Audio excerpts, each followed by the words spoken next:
All right, well, welcome again to Wingman Wisdom, everybody.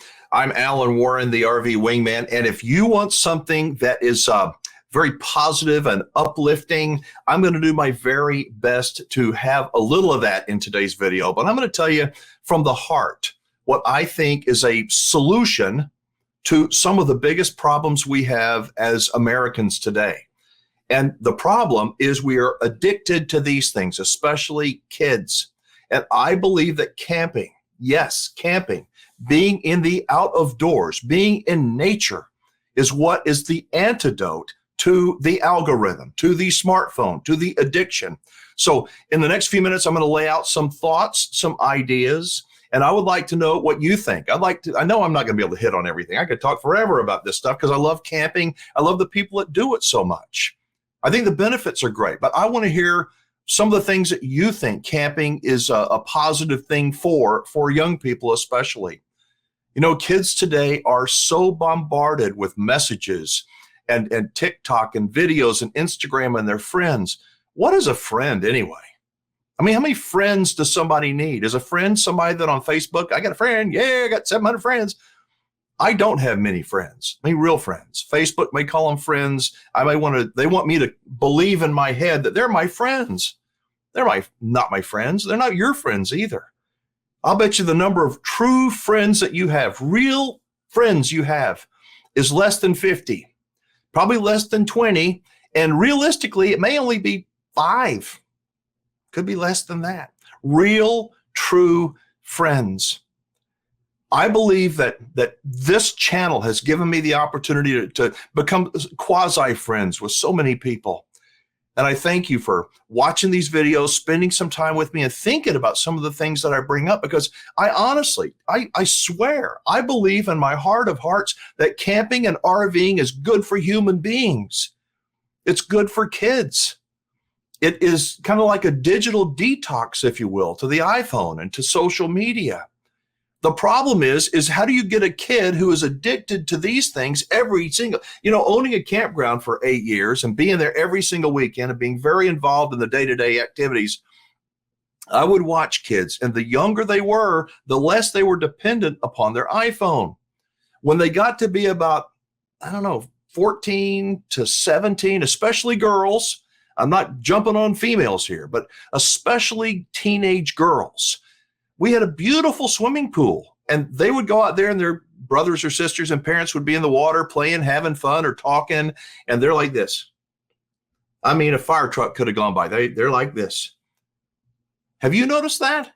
That especially there becomes an age when people are so addicted to this, they can't see any of this. So what? Big deal. It is a big deal. I don't want to get into Christianity, but I'm a big believer in Christianity, a big believer in God and our Creator, and that knowing that you have a Creator that created all of this is something that is important for us to have, but you can't just cram it down somebody's throat. I was resistant to it growing up, but my family did expose me to nature. And it was fun. And I got dirty and I got sweaty, but I learned about responsibility. I learned about the moon. I learned about the North Star. I learned how to build a fire.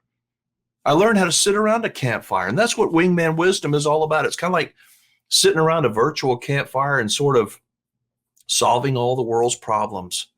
Most kids today are not very physically healthy. I think most adults too, but especially kids. I think we've got a terrible obesity problem, and camping can help that.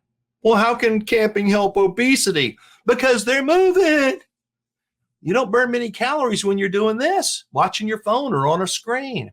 But when you're hiking, when you're moving, and incorporating kids into the whole camping process is huge. If you can enlist their help, even though they can be a terrible pain in the butt. I know you can probably do things a whole lot faster on your own. Get out of the way, I'll back it up. But allow the kids to help you back into your site, to connect. Give them a pat on the back. Thank you so much for helping. Make them feel good. Wow.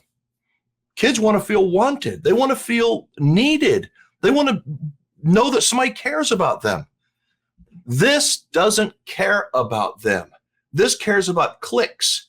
It is a worm that has gotten into their brains and all of our brains, and I'm trying to get away from it. At least acknowledge that I'm going to work on this because I don't want that to control my life. You'll click on one thing, and I'm telling you, magically, I wonder how. You talk about cat litter. I'll promise you, if I talk about cat litter enough, I don't have a cat, never really talk about cats, but I'm going to start seeing ads on my computer about cat litter. How does that work? The algorithm knows, big tech knows, and they want to own you. You are nothing but a click and a little bit of money for them, and they want a lot of clicks from you.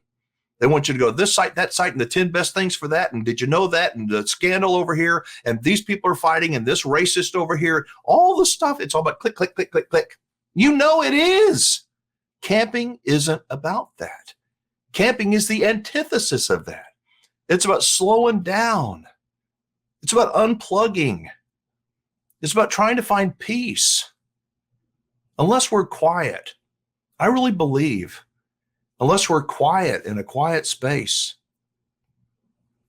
we don't have the time to think, to really ponder, to pray, to really pray.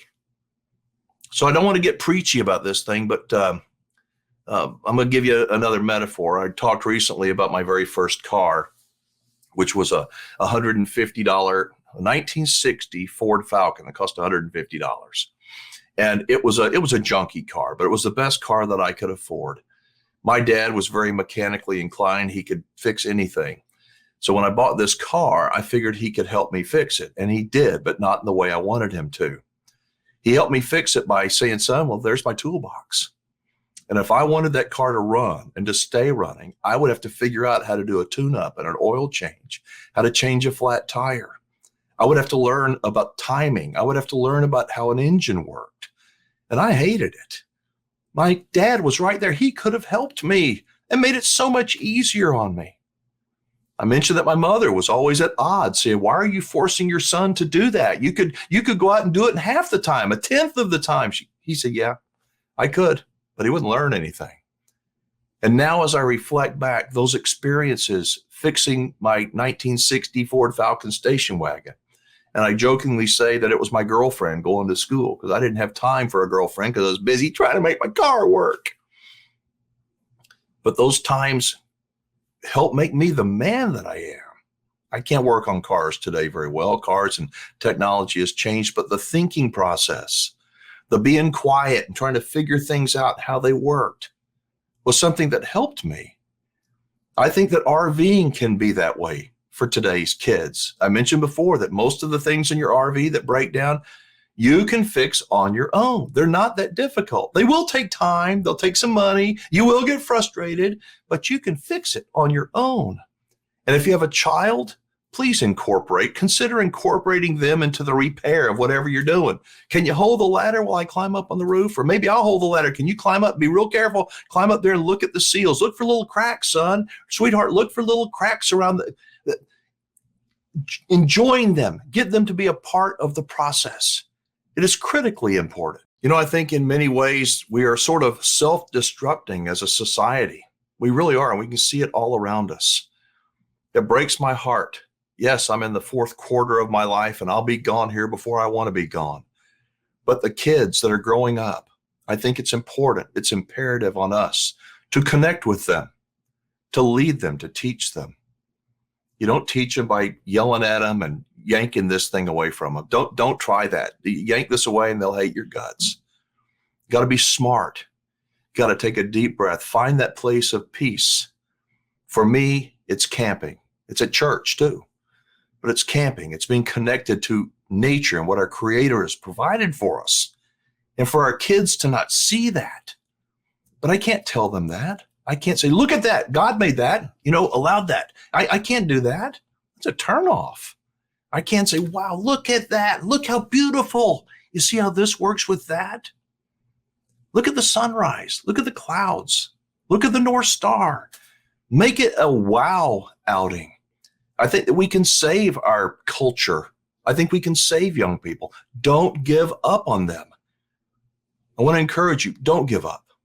think about camping more. I know up north, where the leaves are changing and it's nice and beautiful. Up here, camping season is pretty much over. But if you can get out on a warm weekend, go camping someplace. If you can't go camping in your driveway, it's better than just staying at home and staying on these things. That's my 2 cents worth. Thank you so much. I hope some of today's video hit home with you, maybe struck a nerve in a good way, maybe even a bad way. Let me know what you think. Please give it a thumbs up. Tomorrow, I think I'm going to talk about specific ways where I think that you can get kids who have no interest in camping and RVing to get them interested. So hopefully you give this a thumbs up, hit the subscribe button, tell your friends about me. I'm Alan Warren, the RV Wingman. Be safe, have fun, play nice, and don't leave your good manners at home. I'll see you tomorrow.